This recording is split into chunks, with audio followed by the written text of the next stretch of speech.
the universal truth of conversion rates. You can always improve it. There's always something you can do to improve your conversion rate. Because to be honest, you can have an absolutely garbage site, but if the shopping cart works and people want it enough, they will figure out how to get through the ordering process. But the quality of the traffic directly increases or decreases your conversion rate. You could send some traffic you're testing that may not be ideal, and in the short term suppress that.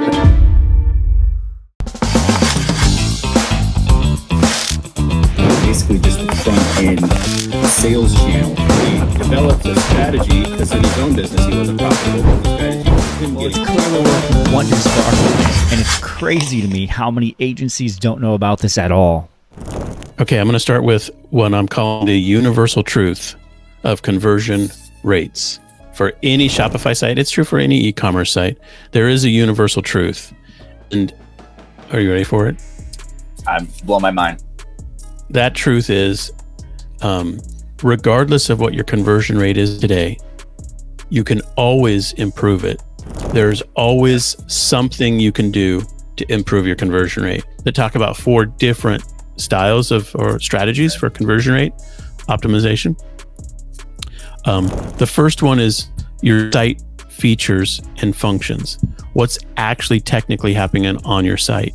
The speed, the visual quality of your photos, embedded videos, the copywriting, everything on your site, is the number one thing in the first quadrant. Second quadrant is what you might call intensity of desire on the customer side. Like, how badly do they want what you have?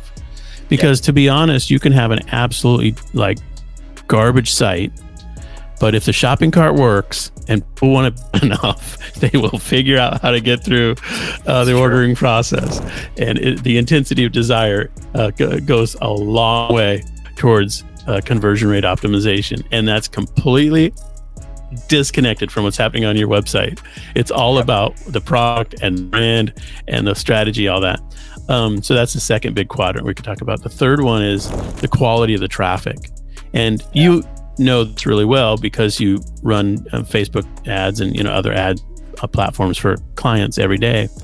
But the quality of the traffic directly increases or decreases your conversion rate.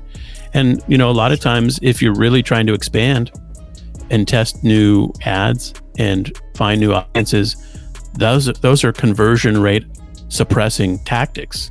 You need to dump a lot of cold traffic onto your site. You're going to suppress your conversion rate. And then the fourth one is trust, the degree of trust. How well do people know, like, and trust you? Do they believe that the real deal, that you're not going to scam them? Do they have a high regard for your return policy and your shipping process and all that? Do they really believe that you're going to execute? And that directly impacts conversion rate. So those are the 4 big quadrants. What are your thoughts on those, and which ones do you want to jump into in this conversation? Yeah, no, I love it. I love your universal truth that it's never, there's no finish line, right? You're always making improvement. It reminds me of the Kaizen philosophy, the Japanese business process improvement. You're always sort of looking for ways to get better. And I think that is at the heart of this entire process, because to your point, you could send some traffic you're testing that may not be ideal, and in the short term suppress that. Totally right. So be sure to check out our other articles, our resources, links to our books on OmniRocket.com. There's a free 30-minute consult. Happy to jump on that consult call with you, talk about your Shopify site.